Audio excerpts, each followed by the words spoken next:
artificial intelligence, augmented reality, and virtual reality that is being increasingly adopted after the outbreak of COVID pandemic. We hope this conference would help students, faculties, researchers, and all to expand the mental horizon and help the education system to adopt the best. Dear friends, our center, CRD, is a leading research-oriented institution promoting ethnographic, empirical, and evidence-based research for uh, engaging and addressing the challenge that 21st century globe is facing today. The prime agenda of our institution is to come up with potential policy solutions for social change while believing in the idea of 3D, that is the debate, dialogue, and discussion, and with expertise, experiencing, and education. The institution focuses on marginalized communities and works for their livelihood to protect the nature, culture, language, and identity in particular. The age of modernity has witnessed that change is the only constant phenomena for social purpose to enhance knowledge. Our information work on them is methodical and required paradoxically framework, which is neglected so many centuries from theory to become practice. The CARD sincerely believes in the concept of social marketing, which is seriously looking for non-profit marketing and builds new social entrepreneurship for check and balance mechanism to glorify generations to come. Center for Adivasi Research and Development came to serve with the holistic approach of critical thinking in education and to plan accordingly for the voiceless communities for benefits that and directing self-reflecting global South societies. It gives me tremendous contentment to introduce our most esteemed personality of today's symposium is none other than Dr. Ipsita Barac. Dr. Ipsita is an assistant professor in the Department of Mass Communication and Videography at St. Xavier's College, Kolkata, for more than 9 years. Now, she is also acting as the head of the department of film studies at the St. Xavier's College. She has completed her PhD from the Film Studies Department of Jadavpur University, Kolkata, and holds a master's degree from AJK Mass Communication and Research Center, Jamia Millia Islamia, New Delhi. She has also worked extensively as a media professional in the Kolkata television industry also. Dr. Ipsita was also appointed by SWAYAM in 2018, a MOOC's platform indigenously developed by the Ministry of Human Resources and Development and AICTE to be the principal coordinator and faculty for the creation of MOOC courses, documentary production, and additionally, she has been appointed as the resource person for several educational films and produced EMMRC Kolkata for UGC nationwide telecast. So this is all about our today's speaker. The topic is as suggested by you is, ma'am, that the impact of COVID in Hindi film industry and the OTT myth or reality, which will be definitely be eye-opening session for all of us. So without taking much time, I would like to invite Dr. Ipsita to initiate her talk. Over. Am I clearly audible and visible? Yes, ma'am. Okay. Please, yes. I'm audible, no? Okay. So for today's presentation, I'm not exactly using a PPT. Rather, it will be an oral presentation. But I hope that the topic of my talk will interest audiences, both live audiences as well as people who are joining us in YouTube and Facebook. So before I begin, I would like to thank Dr. Jana and the organization for inviting me.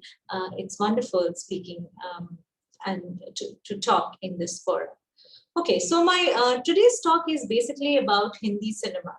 Now, before I go on to OTT and Hindi cinema and Yash Raj films and so on, about which my talk is, I would like to comment upon what is, this term called Bollywood. So we call it Bollywood, but what exactly? Can Bollywood be equated to Hindi cinema or not? So my comment on this is, first of all, when we talk about Bollywood, the term Bollywood, when we use, Bollywood is pretty much a 1990s phenomenon. Okay, it's a particular kind of cinema which came into place during the 1990s and thereafter being referred as Bollywood. So anything which is before 1990s or anything which goes after, say, in the new millennium, right? It's a big question mark whether all of it can be assimilated or can be spoken about under the broad umbrella of the term Bollywood. Now, this was about the narrative. So what I said is basically 1990s brought in a very different new kind of narrative. And of course, the narrative which was primarily, films like Kuch Kuch Hota Hai, Kabhi Khushi Kabhi Gum. So the narrative which was primarily West-centric, right? So the NRI-centric narrative, where the narrative or a figure-like narrative, where an NRI or a figure like NRI, for example, in Kuch Kuch Hota Hai, even though Shah Rukh Khan was not an NRI, the way he his mannerisms and the way he presented himself in the film was very much NRI-like. Right, so we see kind of an increased prominence of a sort of NRI-centric cinema during the 1990s. It's just to give you a brief background, because of course, when we talk about OTT and so on, we are going to talk about the new millennium. So what was happening before that? Along with that, along with the narrative change, there were very important changes which were also happening in the industry, that is the Hindi film industry during the 1990s. And what were these changes? Number one, of course, we all know that the whole Indian society more or less changed with the liberalization, globalization, and privatization. That is LPG coming into place. Based particularly, privatization of the economy kind of changed all industries, and so it did to Hindi cinema as well. So for the first time, we were looking at international films. Right, so the export and import of films was made much more easier, and that's why we also saw a lot of producers and a lot of Hindi filmmakers basically trying to make films which were more West-centric, which were more NRI-centric. So there was definitely an economic reason per se behind a certain kind of narrative which was being produced, particularly in the 1990s. And when I talk about 1990s and when I talk about Bollywood, the term Bollywood per se, right, I'm talking about films like DDLJ, I'm talking about films like Kuch Kuch Hota Hai, I'm talking about films like Kabhi Khushi Kabhi Gum, right? So the larger than life narrative, and at the same point of time, very larger than life NRI-centric narratives, which we were seeing at 1990s, right? So the export and import of films was expedited,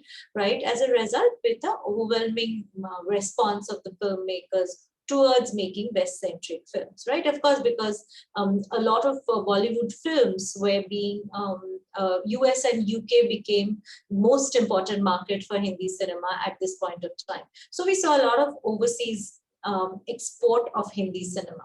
This was the situation in the 1990s, right? And we slowly saw that a very different fashion, a different kind of narratives were coming into place. And then comes the new millennium, okay? What happened with the new millennium is a certain sort of change in the industry. Now, what is this change in the industry I'll talk about? During the 1990s, the model, so-called, which Hindi film industry followed, and when I talk about model, I'm particularly, in fact, my research area is industry study. So I study Hindi film industry. So I'm talking particularly about the industry here. The previously Hindi film industry, and this is I'm starting the the narrative, I'm starting the talk from 1990s as a touch point. We see that during the 1990s, the industry operates in the kinship model, right? So what is a kinship model? Of course, it's the friendship model, or the kinship model, which we commonly say. And of course, scholars like Tejaswini Ganti has written extensively about this, right? That how in the equations between people in the Hindi film industry are more or less based on a very kinship model. It's nonetheless not a corporate structure, right? And in the new millennium, the basic change which happened from the 1990s to the 2000s is this coming up of a sort of corporate structure into place, right? Corporatization kind of sets in the new millennium. And one of the first person, or I won't say person, one of the first tenet of this corporatization, which kind of drastically failed, was actually ABCL, right? Amitabh Bachchan started the venture called ABCL, and he interestingly tried to bring a lot of varied things under one platform, right, as a business model. What was his business model? So he was basically trying to make films. He was the one who bought international pageants, right? So Miss World and Miss Universe and so on. So he was trying to produce all that, and he was trying to make music. So a lot of these different sort of platforms he was trying to bring in and bring it under one umbrella, sort of, I won't say production, but an entity, right? Which he referred as a sort of, which he referred as ABCL, right? But of course, ABCL was, I guess, ahead of its time, right? It did not work well, and we all know the narrative that he faced enormous amount of losses in terms of the business and so on. But the model which Amitabh Bachchan kind of brought forward is something which got carried over. And if we look at the new millennium and how the industry equations operate in the new millennium, then we see a very similar model, just like ABCL right now functioning in the Hindi film industry. And this model, which I refer as, right, I would like to refer this model as or in common parlance, even in common press, this term is very popular, called the studio model, right? Do not confuse this with the studios which were very early on, right? New theaters and Prabhat and all that. So that was a different model. But this is a very corporate studio model which came into place in the new millennium, right? And what is this corporate studio model? Now, in order to explain what is the corporate studio model, I have to talk about who are the prominent studios in say, Hindi film industry right now. So these studios are Yash Raj Films, Disney, UTV, that is Disney UTV, Fox, Reliance Entertainment, Eros, Dharma Production, Red Chillies Entertainment, and so on. So I could actually count the number of studios in my fingers, right? So this kind of corporatization of the industry takes cinema, or in the industry, away from the kinship model, which it was sort of earlier following. Okay, now what is the nature of these studios per se? The most important characteristics of any studio is vertical and horizontal integration, right? So it's very clear what is vertical and horizontal integration is.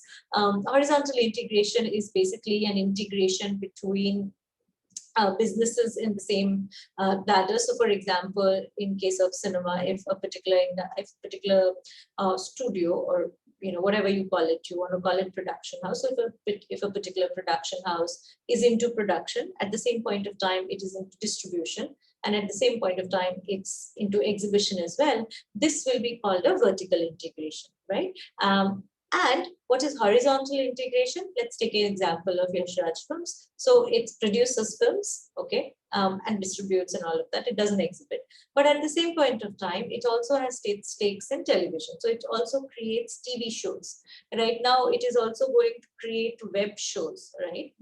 Though its first production is not yet completed, but it's going to produce that. It has its own merchandising segment of its business, right? It has its own music releases, so it has its own music part of its business, right? So basically, it's the same banner of Yash Raj, but it has stakes in multiple allied industries. And this model, of course, I explained it by Yash Raj, and I'll explain it at greater length. But the same model is followed by Red Chillies, right? In fact, Shah Rukh Khan is very smart. I mean, he does that with his businesses. You know, he uses his star power across kind of these multiple allied industries. And be it Fox, be it Eros, you know, all of these industries do not have only stakes in film production anymore. So it follows a model which it has stakes in multiple industries. You know, be it merchandising, be it advertising, be it music, be it the live shows. So we know that under the banner of Red Chillies, Shah Rukh Khan also does a lot of live shows. So it's a conglomerated structure of the business. And this conglomerated structure is what can be called a studio. So right now, if you look at Hindi film industry is actually dominated by a very few of these big conglomerates, right? Also being common parlance referred as the studios, okay? And of course, one such very prominent studio about which I will talk when I talk about the pandemic and how pandemic affected the film industry and so on is Yash Raj Films, right?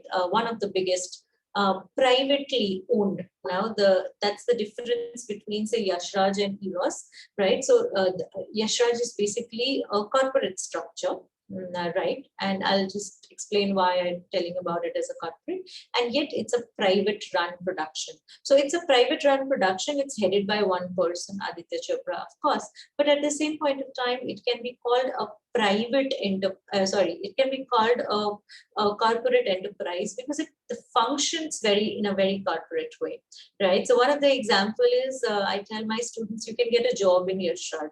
This was unimaginable beforehand, right? We could not get a job in a production house. So the way these production houses used to happen is like somebody will refer someone and then someone will go and then kind of, somebody knows somebody and then says, "Acha, theek hai, join as AD," and then the AD kind of works around. So that's the way the industry worked always. But today you go with a CV and then you kind of apply for a job in a Naukri.com and you get a job in a Yash Raj film. That's the difference, what I'm talking about. That's the corporatization which I am talking about. Also in terms of functioning, if you visit Yash Raj Films, it has different layers. So each layer of the office, so each floor of the office is dedicated to, so one floor is dedicated to business, one in the sense prepares budget and all that. One floor is kind of works with the script. So it's a very corporate structure of functioning,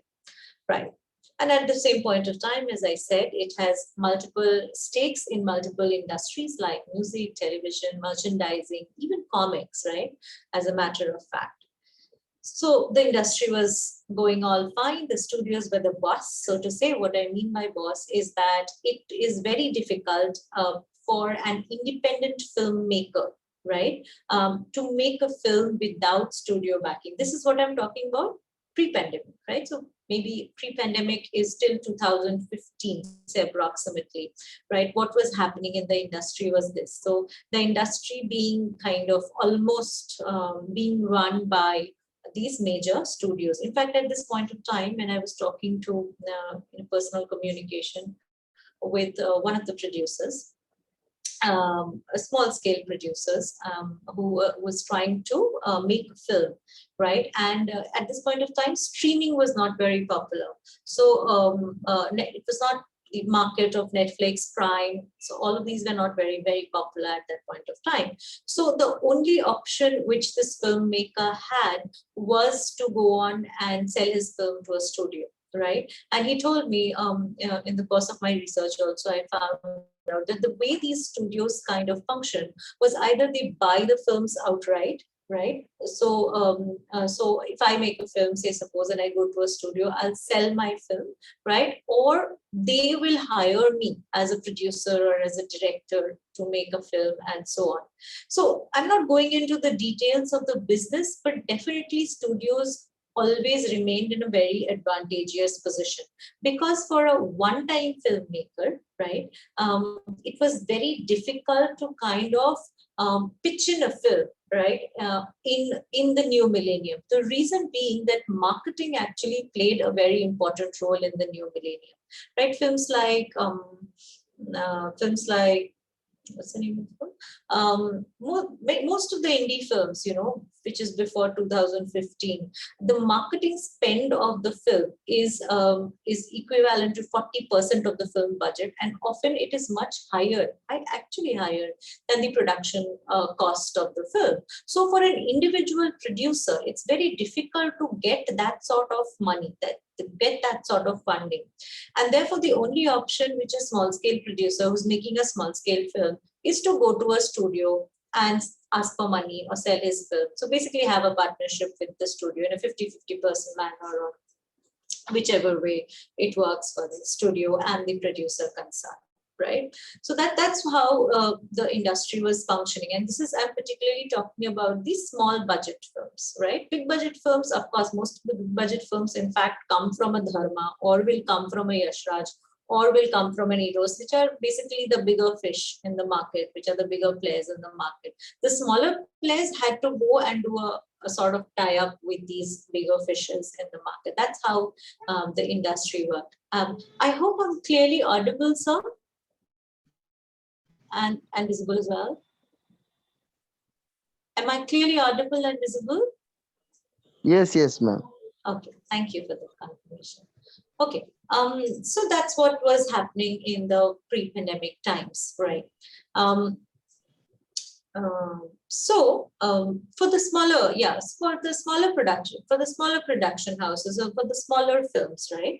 It was very difficult to kind of run a film. Another reason why it was difficult for these indie films or small scale films was because of the exhibition sector. So what a cinema hall or a multiplex would do is that they would give very non-prime time and very less number of show to a small film. When I say a small film, it means a small budget film, right? And as a result, and it will not give, the small producer will not be able to, because in terms of exhibition also, we see this large scale integration, but there's large scale conglomeration there also, right? So we have PVR, we have Inox, and now even PVR and Inox are kind of, there is question of merging. So this is very, in fact, there are 4 at the Cinepolis, so there are 4 or 5 players who are working in the industry, right? So it's almost like a ghetto. Now it's very difficult for a small indie filmmaker or for a small budget film to actually go and stand up to these multiplexes or do some sort of business with these multiplexes and get good primetime shows. The studios were in a much advantageous position at that point of time in this scenario. Sir. Yes, the studios are in a much advantageous position in this scenario because they always produce a sort of slate of films. So they're producing 8 to 10 films in a year, right? So each exhibition sector has to also see their pally, and they're in good terms with each of these big players, right? Each of these studios, because if they're not, they will run out of films, right? So it's basically an industry which is run by a few number of conglomerated players, and I call it in my research, I call it the conglomerated structure of the Hindi film industry. Now, in between all of this, with pandemic, 2 things happened, right? One was the multiplexes were shut down, okay, completely, suddenly, right? And at the same point of time, there was a streaming boom suddenly, right? So both Netflix and Amazon, which already entered the Indian market and which were trying to make a mark, but of course there was only Hotstar, there was only Netflix and Amazon, and of course Netflix, Amazon, and Hotstar still kind of take the majority of share in the streaming market. But the streaming market actually became popular, right, during the pandemic situation, and kind of its popularity rose by leaps and forth, right, during this point of time. So I've got some little figure which I'll share. According to the Federation of Indian Chamber of Commerce and Industry 2018 report, the value of Indian media and entertainment industry reached 1.67 trillion in the year 2018. Okay. However, COVID-19 pandemic struck the Hindi film industry in 2020 and stalled its growth completely. What happened was, as per government regulations, multiplexes, single screen halls were shut down, and as a result, all film productions were delayed for a considerable period. Now, what I'm trying to understand is that what exactly happened to the big players during this point of time, right? We know what happened to the small fish, right? When I say small fish, I talk about the small budget films. So suddenly we kind of saw a barrage of a different kind of films, right? It was many people called it that this was the best time for cinema and so on, right? Because now filmmakers are directly kind of getting in touch with a Netflix or a Prime or a Hotstar, and therefore small films, right, small budget films, kind of are getting access to a distribution mechanism. The streaming platforms were kind of shown as this god for small budget films, right? And the question, but I was also inquisitive about the fact that yes, a lot of small budget films were being released at this point of time, that is specifically in 2020 and 2021. But what exactly was happening with big films? What exactly was happening with?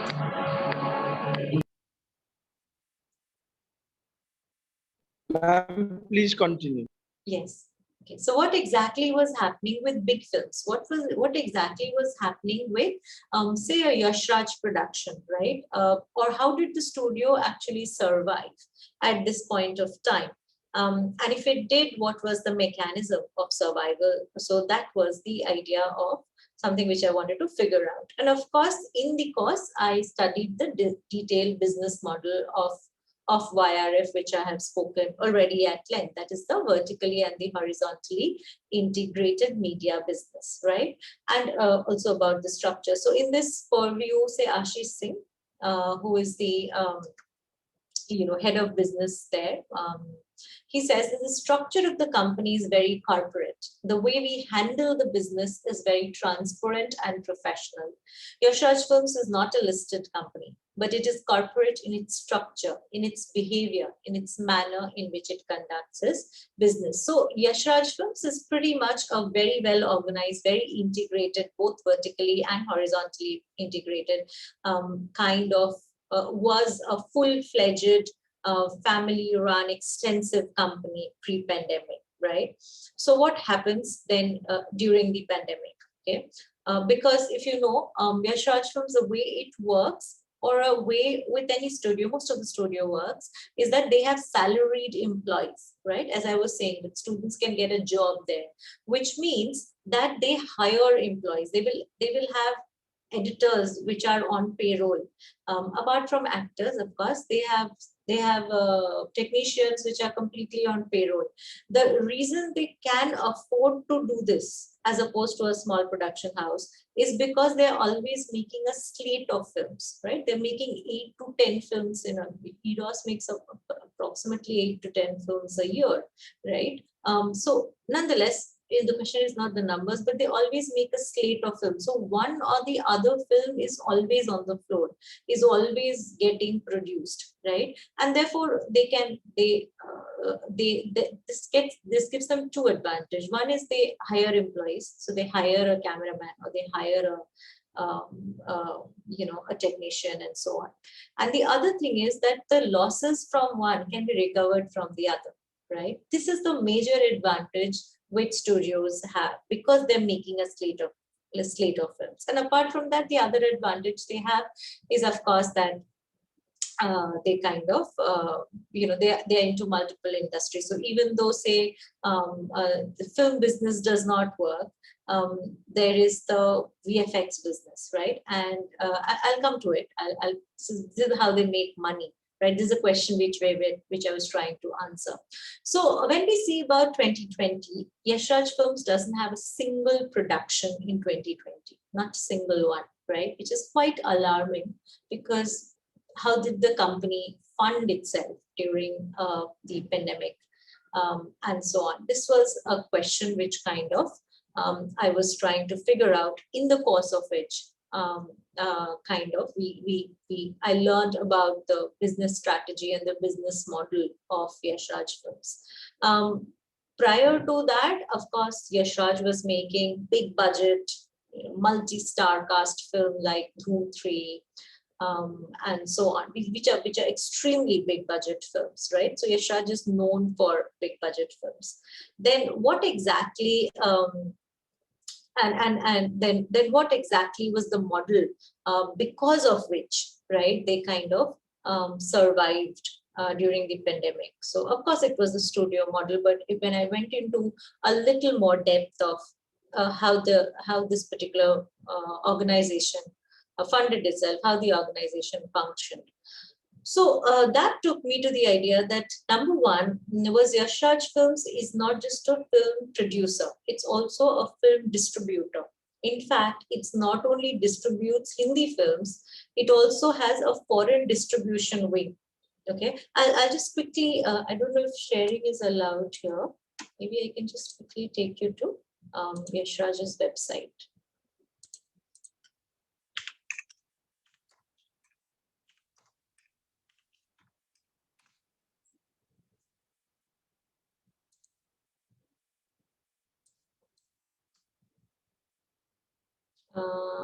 I can share screen.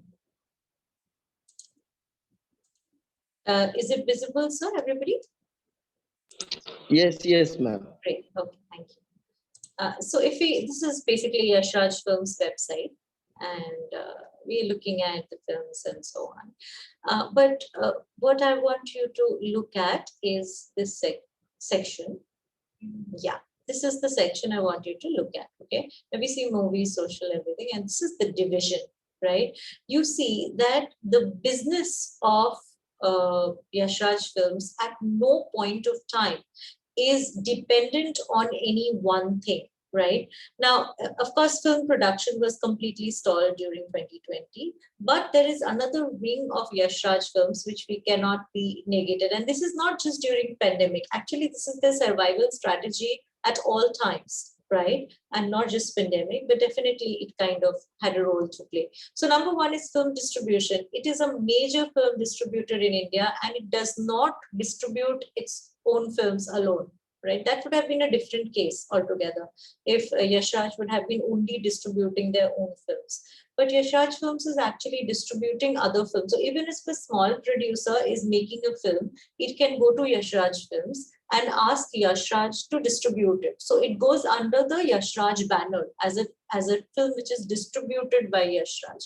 So if I just get inside it, you can read the overview that it has released a lot of, many Dharma productions are also kind of being Yash Raj. So it's a weird equation which happens between all of these studios, right? Also, if you see that it's very smart move, it's very smart business strategy which YRF followed, is that it released its movie. So it is distributing not just in the native language in which the film is made, but it is also distributing in other languages, right? So a film, what for example, is distributed in Tamil and Telugu. So it's the content remains same, but the revenue earned becomes from multiple sources, right? So that's what, or a Chota Bheem, or even English films, right? Yash Raj also distributes foreign films, so on. You see, Gunde was then released in Bengali. Dhoom 3 was released in Tamil and Telugu, right? So a lot of this was kind of becomes its revenue source when it comes to film distribution.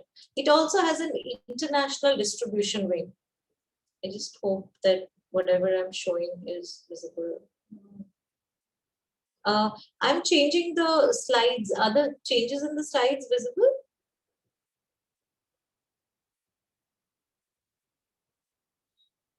Yes, yes, ma'am. Okay, okay, great.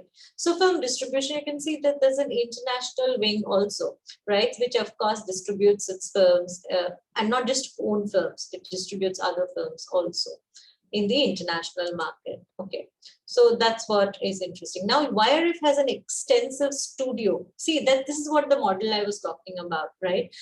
This studio, and of course, I have been personally to the studio. It's an expansive studio, and it houses a fully integrated film studio. So right from the studio spaces, which are quite big, right, air conditioned studio spaces, it has a very equipped sound studio, so on and so forth. So including canteen, it's a fascinating place. Now, what YRF does is that, of course, when it has its own film rolling, it uses the studio. But apart from that, it also rents out the studio to others, right? So if I'm an independent filmmaker, I can use the Yashraj studio by giving them a rental kind of amount. So that's YRF studio. Next is YFX, right? Visual effects. Now, we all know visual effects are the order of the day, right? In fact, many fiction Hindi films, a considerable amount of the film is now made in visual effects. Now, that's a different story altogether. But what YRF does is, once again, YFX, so to say, what it does is just that it's not doing VFX for its own projects. It's doing VFX for others. In fact, though I could not get access to the details of this, I'll be honest, or I'm in the process of researching this as well, that what is the kind of work which YFX is doing at this point of time. But, you know, Hindi, the Bombay VFX industry by itself is the major workforce, or the work is basically dominated by Hollywood productions. So what Hollywood productions do is they kind of outsource their work to India because labor is cheap. Animators, are paid less in India. So they kind of, a considerable amount of Hollywood films also, the work involved in the VFX actually happens in India, right? Not abroad. So in that sense, even Red Chilli started a VFX company, right, as one of its allied businesses. So did Yash Raj did. So it has a continuous role of business, even though, say, a film production is not on floor, right? Similarly, merchandising. This is another very important segment. It's merchandises its own memorabilia related to films, particularly game, right? You can download a game. So, and all of this kind of gives you a constant source of money. So it kind of keeps rolling. A game or a book kind of keeps rolling, right? Licensing, of course, right? So it licenses whatever content, whatever music, right, which the copyright which Yash Raj owns, you have to pay a license fee in order to use that. Now you can understand that the amount of content which is owned by Yash Raj, and so what amounts to a licensing fee is actually a considerable amount of the revenue, right? And I'm not going into all of the details. As you can see, whether it be digital and new media, the very new wing, or it'll be something like YRF Talent. So what it does is, YRF Talent is also very interesting. It is saying that we have launched all these stars. So if say a person want to be branded by Yash Raj, then they can contact Yash Raj Films and so on. So it's a very, very, I found it in terms of research, in terms of an industry, it's a very interesting industry space to be considered. And so is live events and so on and so forth. So this actually, I'll stop. So this actually, is the kind of business model which Yash Raj is following. And this is what kind of kept it going, right, even during the pandemic era. So I say that the OTT model, which we are kind of all talking about, because if you talk to indie filmmakers, it's not that the OTTs did survive the industry, right? Because number one is, what is industry? That's also a question. What do you mean by Hindi film industry? Can Hindi film industry be only spoken about in terms of small films, right? Number one, that is not the case. So when we talk about Hindi film industry, it's a mix of big budget films and small budget films. So yes, a considerable number of small budgeted films could go and access or could go and ask for revenue, or basically, could tie up with platforms like Art Balaji, Eros Now, Disney, Netflix, Prime, and so on and so forth, right? But at the same point of time, if we look at these OTT platforms, right, they are also in turn becoming very, very powerful, because it's not, they also go into a kind of share of revenue with the filmmaker, right? And since the filmmaker kind of has only very few limited number of platforms, even in terms of OTTs, it would become very difficult also, for an indie filmmaker to sell it films to an OTT platform.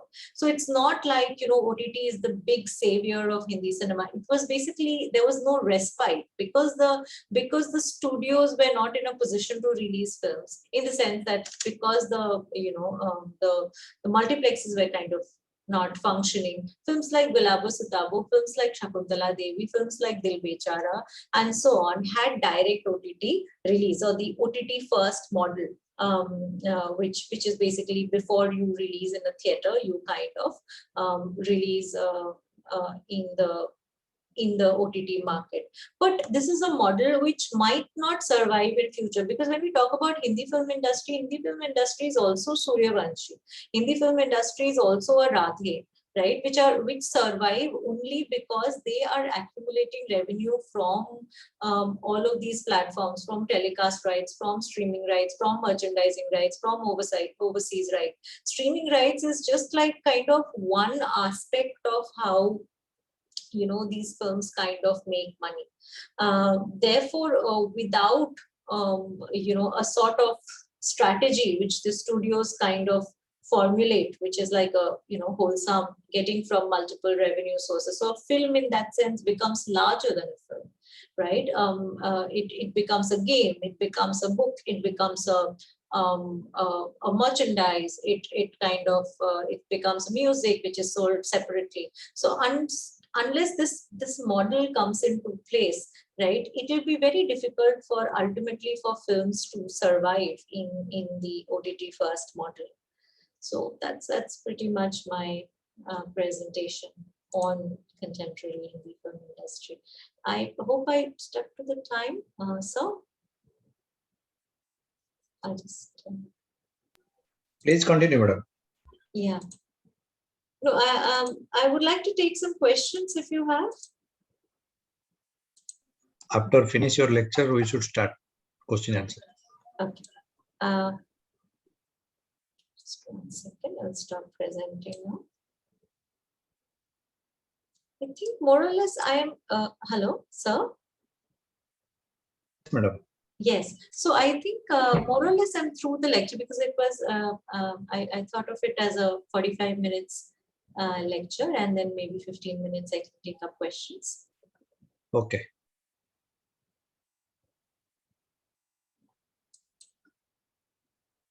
So if anyone has any questions, or if there's any question in the Facebook or YouTube. Is the presentation still on? I don't know how to switch it off. Yes, please off the presentation. I'm trying to figure that. Just 1 second. Yes. Thank you. Ma'am, thank you for the wonderful presentations that you were trying to share with us. And you are also talking about the varieties of aspect of filmmaking, and specifically you are focused on Yasraj films and their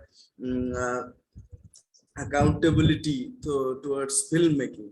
So ma'am, I'm a student of history, and I'm preparing for my PhD in finding the narrations of cinema industry, how cinema helps the historiography, and definitely it will very much help for me.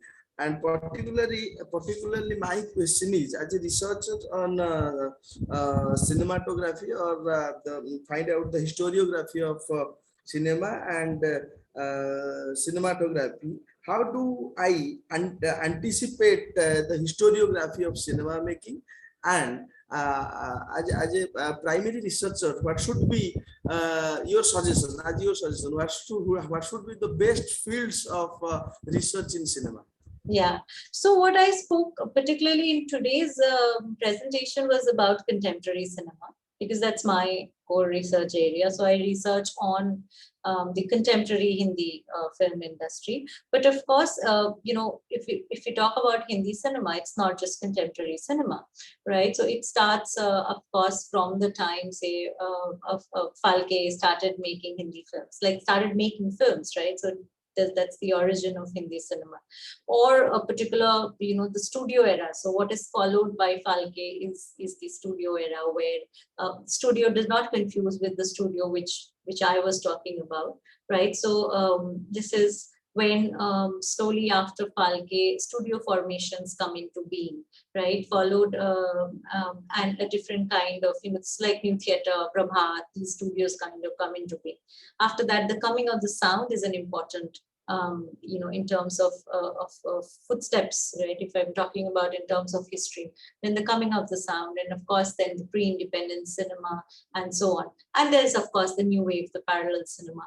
So these are very important areas to be researched upon. And I will not say that there is no research on this. There's ample amount of research which is there, existent, with regard to Hindi cinema. So, for example, I can say you can read Kaushik Bhumik's work. It's an excellent his work. His work is basically on early Hindi cinema, where he talks about that, you know, how early Hindi cinema is primarily defined by mythological, because Phalke as a filmmaker, I'm sure you know, was primarily making mythological films. So sort of the early on cinema of India was defined by the mythological filmmakers. But he in his research kind of finds out extensive on the basis of ethnographic accounts as well. He finds out that it was not just it was not just those narratives. It was also the fantasy films, right? It was also the action narratives, which were very popular during the time frame, during the same time frame. And yet the history of Indian cinema, or as a matter of fact, even the syllabus pertaining to, Hindi cinema, kind of somewhere, rips it off of all of those films, and we only particularly focus on Phalke and the mythological narratives and so on. Did I answer your question, sir? Yeah. Thank you, ma'am. Ma'am, I have another question. Thank you for your pleasant answer, ma'am. Ma'am, how do you examine that the cinema in the old times and the cinema in the contemporary times? That means, what is your views as a cinema researcher? You have seen the cinema industry in very much closer. That what is your view? Because in this 21st century, we have a lot of kind of corporatization of the cinema industry. So how it could be making such cinema development of standards like Pathar Panchali, Do Bhiga Jameen, and other regional cinemas like we are making in Odia industry, our Odia industry, Chilika Tire, and all these cinemas. Why we people are not seeing these cinemas instead of these kind of commercial cinema and commodifying cinema? What is your views on what is the last point? Why are we not seeing? What's the last word? Yeah, the last word you said? This last line, can you repeat what you said, sir? My question is that how do you examine the difference between the old cinema and modern cinema? So number one, sir, I don't believe in the concept of good or bad cinema. The first thing is, it's not just about cinema, in about art form also, any art form. There is this question of dichotomy of good and bad, right? This has been existent particularly if you're a historian, you will understand this, that this dichotomy of good and bad has been there right from the beginning, right? So we can always question why the golden era of Hindi cinema, right, the 50s, which is known as the golden era of Hindi. So why is it called golden era of Hindi cinema, right? And why not 70s, or why not 90s is called the golden era of Hindi cinema? So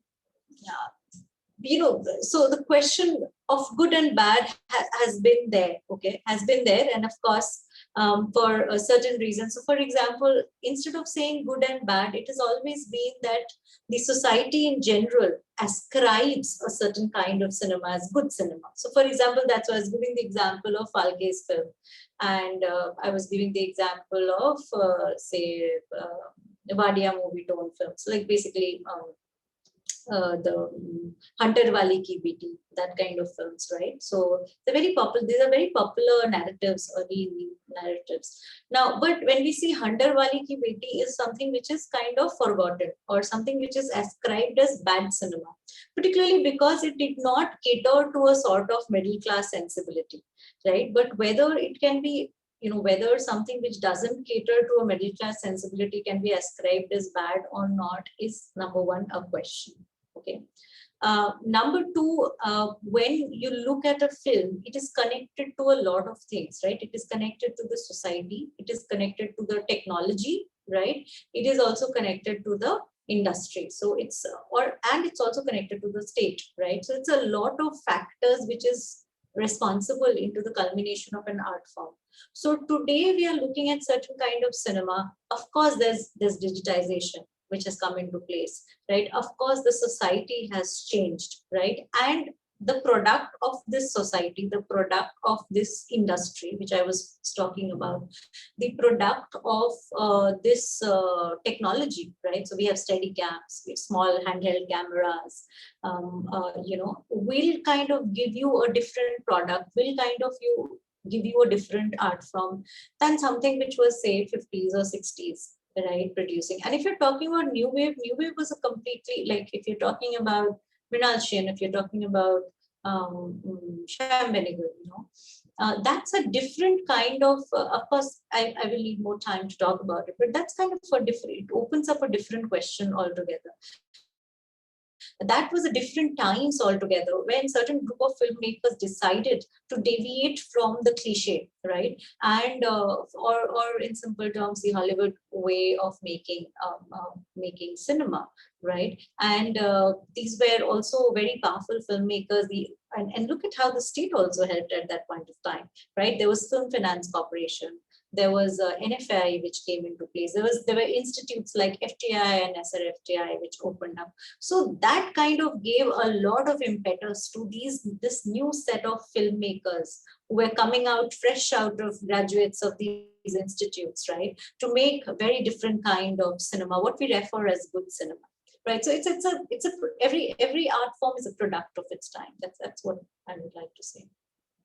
Yes. Thank you, ma'am, for your wonderful answers. Now I would like to invite Dr. Jenna for some queries if he has. Thank you so much, madam. Thank you. You spoke very well about Indian cinema and particularly the OTT platform. And yes, that's been near about 42 minutes of your talk. It's really very enjoyable and very wonderful. It's a very holistic approach related to invitation to global dialogue. So we have to dialogue few things. Madam, I was from communication background. Oh, wonderful. And what I'm today only because of this Indian cinema. If Indian cinema is not there, so probably I am not sitting here to interact with you. I totally very bad in my school days when I was a student, or rather I was a good student at the same time. I was a bad because I was watching so many cinemas. And what I taught to my students now, or my friends, what a cinema gives you the information you need. Thousands of books cannot give you that kind of information. Maybe I am wrong. At the same time, I would like to ask some few of my questions, rather from our audience's side.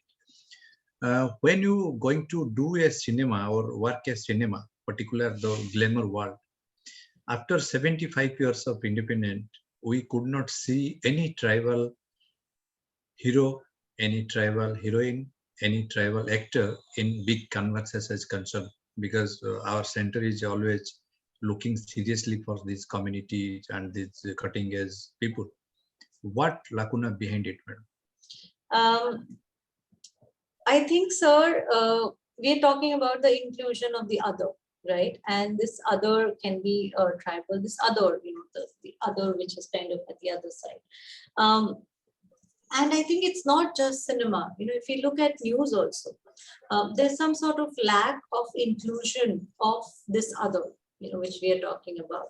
And I think the major responsibility lies on the distribution here. Now, what do I mean by distribution is as simple as who is watching the news, right? News, when we are looking at, it's kind of catering to a very urban audience, right? Now, when we talk about films, because I'm here to talk about films, where are these films? Where are people, locating these films?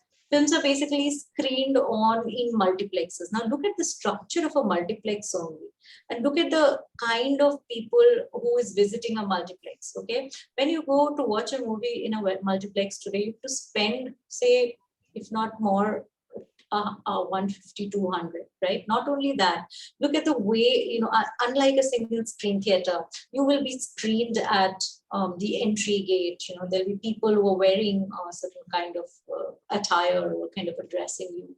So it's a very different kind of space where we are viewing the film, right? It's almost like written that it is only meant for 1, 2, 3, right? It is not the kind of inclusive, wholesome audience which a single screen theater was catering to.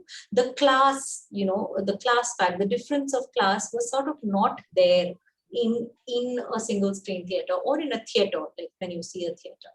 This is one of the major problems when it comes to cinema, and when we talk about contemporary cinema, even when we are talking about streaming platforms, right? Now look at how much is the internet penetration.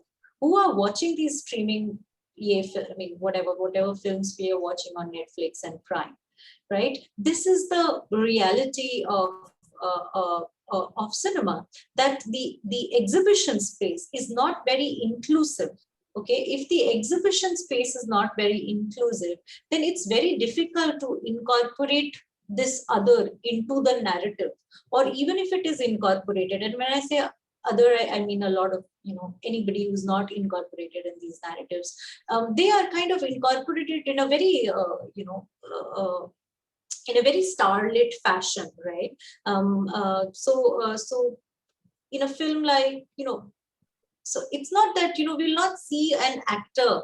It was very interesting to actually for the first time see in a, what was the name of the film? In a contemporary Hindi film, we had a Northeast a woman as one of the main lead, right? That is something which is basically inclusion of the other. So I think the process has started, but I don't know, I still feel, and that was so much highlighted. I didn't realize why it was highlighted so much that a Northeast woman has been included as an actor, because that should be the naturalized process, right? People from any ethnicity, people from any class background, people from any should be a part of the narrative, and they should not be like, okay, so this is one-off situation, right? That should not be the case.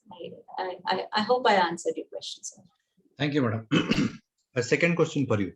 Yes, sure. Madam, when if you look the nationalism contest or nationalism phenomena, the Hindi language or Hindi heartbeat, you rightly talked about the Hindi cinema, particular from Manmohan Desai to Prakash Mehra, and from Om Mehra to particular, you rightly talked about Yash Chopra, even the Yash Johar also. Many people came to bringing with a very holistic approach of this new cinema as concerns for contemporary cinema, you rightly mentioned about. Then what happened with this regional cinema? If you look particular beyond 2000, the South cinema industry is grow like anything. But at the same time, this Bollywood is, I think, perhaps after you constant watching of this Raja Moili and this Murgo Dasu and Jagannath Ji, and also somebody from this holiday movie maker, and these people are sensitized all these movies related to the pioneering what you call massy or classy cinema, rightly from David Dhawan kind of cinema, or rightly from Ketan Desai, or even today the Priyadarsan kind of cinema. Every cinema is always talked about many messages. If I am very much sincere about a sensitive audience, what happened with our taste of audiences, madam, in contemporary cinema?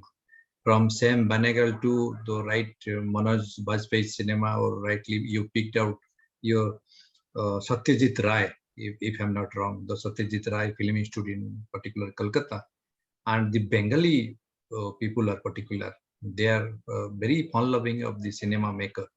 They are not very good audiences. I know, and I know they are not very good audiences, but at the same time, they are very beautiful cinema makers, storytellers. They always try to do and establish the narration between society and reflection. What happened in the multiple affairs of this contemporary day? What about your answer, madam? Oh, I think the cinephilia is, I think what you're talking about is cinephilia. So there's cinephilia is basically people who watch films, people who love watching films.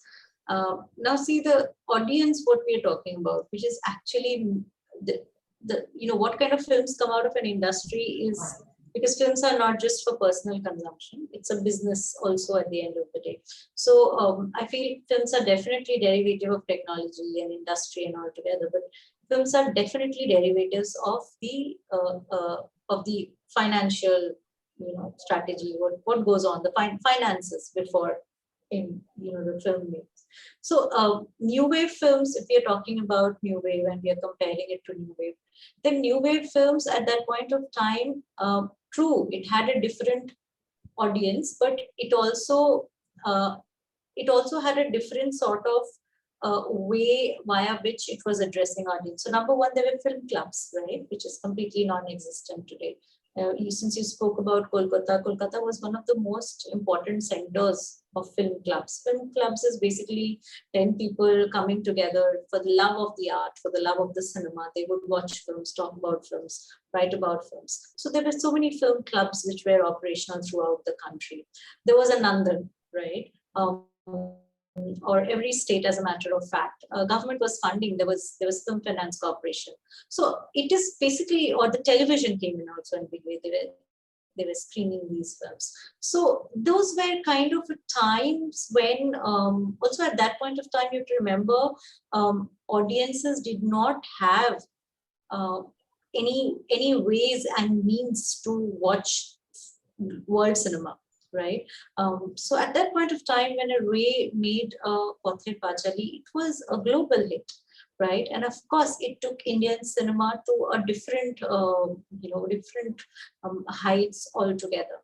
Now, in today's date, the audience is also, I don't, in fact, I kind of question that, what do you mean by anymore an Indian audience or a so on audience? Because end of the day, everybody is watching the film on a streaming platform, right? Which has no territory at all. Internet doesn't have any territory.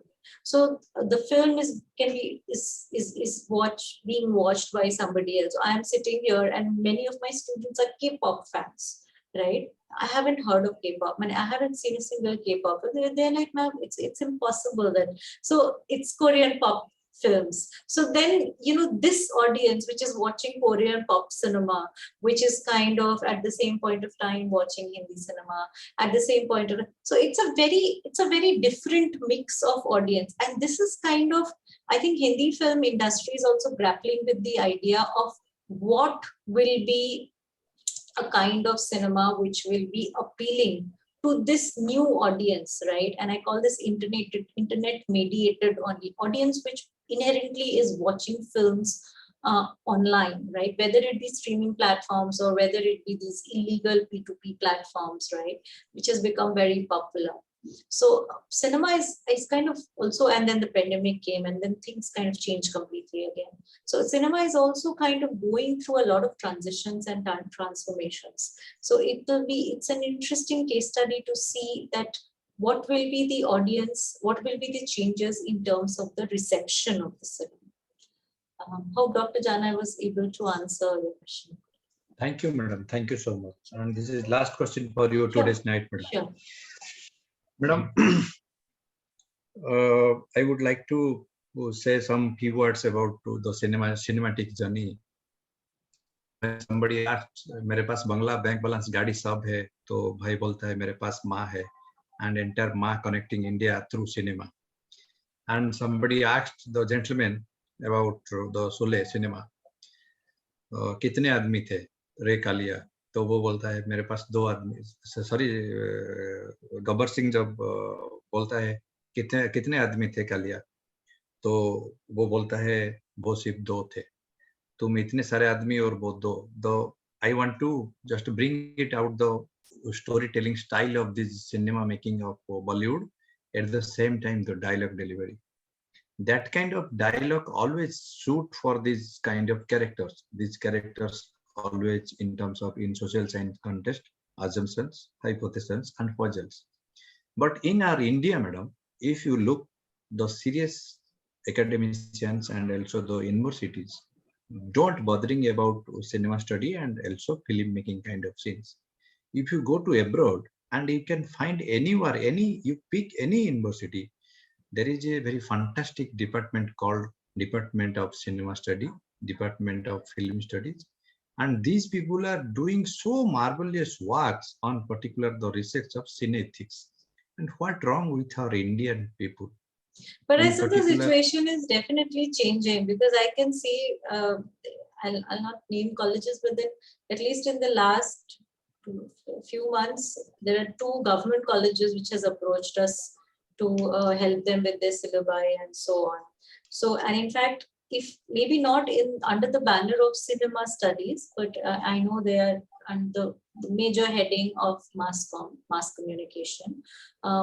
Almost every university college which is kind of giving a mass comm course is also as a part of the major paper is kind of giving a cinema course, right? So of course, if we look at a master degree in cinema studies or in film studies, very few universities in India kind of give that. Jadavpur, of course, is known for film studies.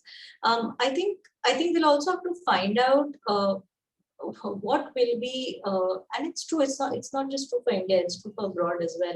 And it's not just about cinema studies, the same goes for theater studies as well, the same goes for study of any or liberal arts, right?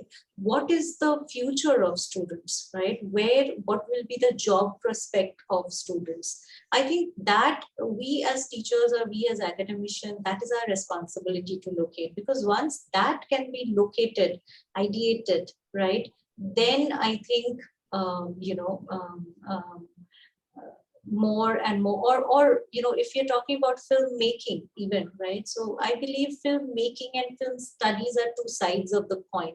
So even in India right now, there are separate colleges or separate, entities altogether, which are only teaching filmmaking. And then you have a place like Jadavpur, which is only focusing on film studies. I think both are also, there's some, to a large extent, it needs to be assimilated. So one is we'll have to focus on the job market for these courses, for these cinema studies and so on. And the second is, of course, we'll have to assimilate it. Somewhere we have to assimilate with the industry, right? I think that's the responsibility on our end. Of course, I am not pinpointing on the colleges and universities. I think I'm pinpointing on us rather, that we need to kind of find the job market and basically how students can be helped via these courses. Thank you so much. And of course, cinema is a new art form, so it will take time. See, we have hundreds of students studying English literature. English literature is also an art form, so they study that. So it'll take time, but I think it is kind of it's a very good time, right? As Andre Baza, the very famous Andre Baza. Madam, very kind answer given by you, but sorry to say, our UPSC also not including the mass communication as per now after 75% of independence. When I remember George Kennedy's first speech when he won the American presidency, he said, the first and foremost student of my country is from the background of mass communication, because the mass communication goes interacting entire my nation's journey. That is the version of one president. But look seriously in India, the pedagogical practices is in trouble in terms of mass communication. no mass communication serious academicians. Still, we have producing only 2 or 3 names like BP Sanjay and other Vishwajit Das. These guys. Jamia Center is very famous for, you know, these anchors are you watching in Delhi news channels. They are from Jamia. Yeah. And some Hyderabad people is some seriously in terms of community media or community radio. Yeah. Besides that, what kind of, you rightly picked out the name of Jadavpur. Jadavpur is very pioneering for their film studies and also the literature, because their literature department is one of the Asia's best literature department. At the same time, when you are going to pan-Indian presence, I am seriously very sorry and very unfortunate to speak you, madam. It's the number and the data is showing very less and less. Anyway, thank you so much, madam. You are coming to our show and discuss few very important aspects of Indian cinema and OTT platform and the post-pandemic life world is concerned in terms of audiences, the taste and flavor, how could it on answering or evidence based on particular research. Thank you so much, madam. Thank you. I would like to invite Rudran Das to go for a formal vote of thanks. Thank you so much. I'm looking forward for future engagements. Absolutely. Looking forward to further collaborations. Thank you, Dr. Jena, for inviting me and giving me the opportunity to conducting this session with one of the very important speaker of today, and thank you for giving me this opportunity to make a conversation with the speaker of my area. Thank you so much, and I would like to thank everyone to help me putting this conference together. First of all, my big thanks to our speaker, Dr. Ipsita Barac, for your contributions and time. Definitely, your every words help to scholars and definitely the people who have interest to know about the cinema industry and how it's running and what kind of situation is happening and what is OTT and all that you are talking about.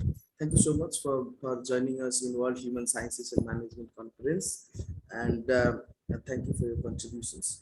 I have to acknowledge the institution contributions here, in particular Ravenshaw University, Central University of Odisha, and Indian Institute of Management Sambalpur for their institutional support.